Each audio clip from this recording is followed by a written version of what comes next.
Live from sunny Hollywood, California. Yeah, right. Welcome back to the second annual, 75th annual Quality Assured Films End of Year Wrap Up.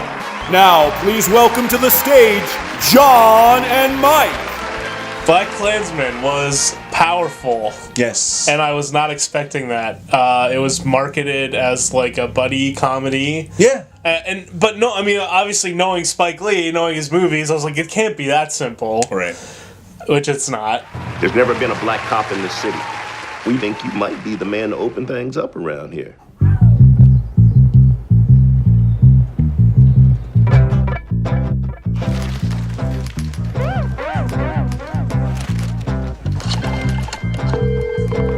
Hello, this is Ron Stallworth calling. Who am I speaking with? This is David Duke. Grand Wizard of the Ku Klux Klan. That David Duke?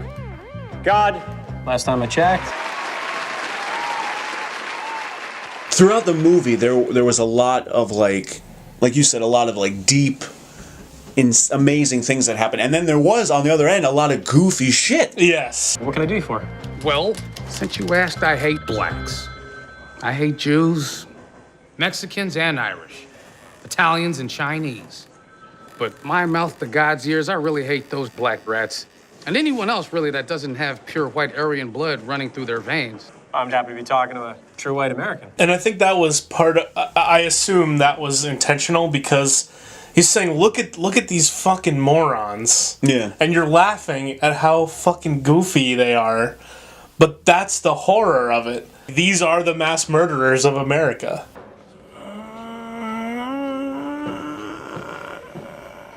Denzel Washington's son was the main character. I did not know that was his son. Yeah. Was that his first acting role? I don't think so. Okay. I mean, he was great. I thought he was really good. Yeah, he was really good. And, like, for him to not get, like, a best actor... I know. Like, for them to give it to Adam Driver... They did? Yes. Best supporting actor they gave to Adam Driver, but they did not give a best actor to That doesn't make Washington. any sense. That makes no sense. God bless white America. The KKK is planning an attack. How do you propose to make this investigation? We'll establish contact over the phone. We'll need a white officer to play me when they meet face to face. You for the white race, Ron? Oh, hell yeah. One part that really, stuck with me was at the beginning when he sends them in to infiltrate that, it's like a speech the guy's giving. It was college. like a meeting of the cultural club at the local college. During the scene, it keeps cutting to these silhouettes of people listening to him, like multiple people, and it's slowly zooming in on them to show As they're listening. Yeah. And you're feeling like, wow, like the words that this man is saying are just penetrating these people, and it's amazing. Most important lie that black people can't do the same things that white people do unless a white person helps them. Talk about it. Black power also means that we must unite. when I'm thinking about what is Spike Lee trying to tell me with this movie, there were two main messages that I kind of took away. And one of them I kind of talked about was the banality of the racism that was going on and does go on. That's the subtle horror. Right. How normalized it becomes. Yep. And it just, like, fills me with rage. Can you do that? With the right white man, we can do anything. When's the last time they let a rookie lead an investigation? Oh, that's right. Never. Okay, become his friend. Let's get invited back. So what kind of stuff you guys do? Cross burnings, marches. This is fixing to be a big year for us. There's a lot in the movie about false equivalence. There's a couple scenes that make that point. One of them is they're showing the juxtaposition of Harry Belafonte having a meeting with the students, and he's recounting a story about a lynching that he was a witness to. Just horrific shit. Put a chain around his neck and dragged him out of the courthouse. I knew I had to hide. Here is the real struggle that people go through just to exist in this world. Mm-hmm. And that's just juxtaposed with the KKK meeting with David Duke in like a church basement watching the silent movie Birth of a Nation and like yipping and clapping and cheering. Here is a bunch of people that are hooting and hollering, patting themselves on the back, saying that they struggle. Right. So the other theme, which I'm going to touch on a little bit in that The Hate You Give, the theme is kind of allyship and how to support people of color. And there's a couple of really good scenes that I thought were the standouts where Adam Driver's character is realizing the gravity, like he's kind of getting that going through with this, going down this path of their task that they've taken on is putting his life on the line. Yeah. Like there's a very real possibility that he could be killed on this mission. And he's suddenly hesitant to go through with it.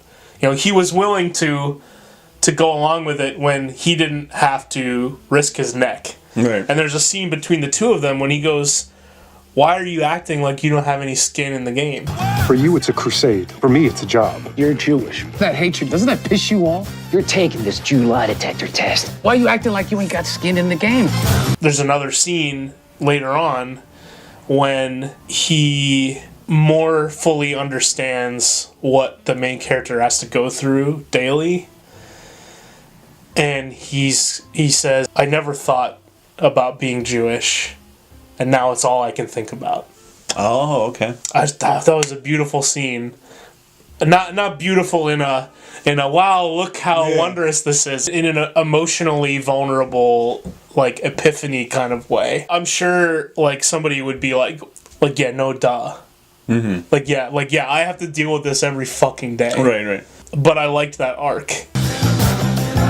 I'm telling you, the wars are coming. One thing I want to talk about is the end, without really spoiling anything. Kind of goes back to what I think it's fine to talk about. Okay. Yeah. Again, I said that this movie had a little bit of silliness to it. Like, there's this big ending where, you know, he gets to be like, "Fuck you, motherfucker," on the phone with them, and and everyone's around him. He's like, "Shh, you know, I'll be here all week." and then it cuts dramatically from that scene. Well, maybe there's like one scene right after it to like the real life footage of the shit that's happening in our world now. It's insane because, of course, we lived through that recently. Spike Lee has not named any names up until this point in the movie. And then right at that end, my God. And it is fucking powerful. It's such a jarring...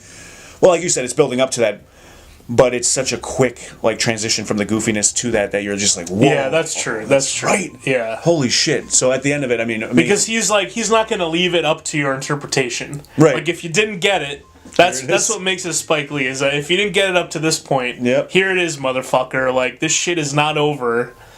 The fight goes on. Yep. Like, we need you. The story's set in the 70s, but in case you weren't paying attention, you know, let me slap you right in the face with it, like cold water. Amazing work. And kudos to you, as always, and your team. You guys did great. White power! Black power! Knights of the Ku Klux Klan. That's us. Stallworth Brothers. We're on a roll, baby. America first. America first. America first. If I would have known this was a Klan meeting, I wouldn't have taken this mother. So would you approve BlacKkKlansman? I would approve the ending hallway shot.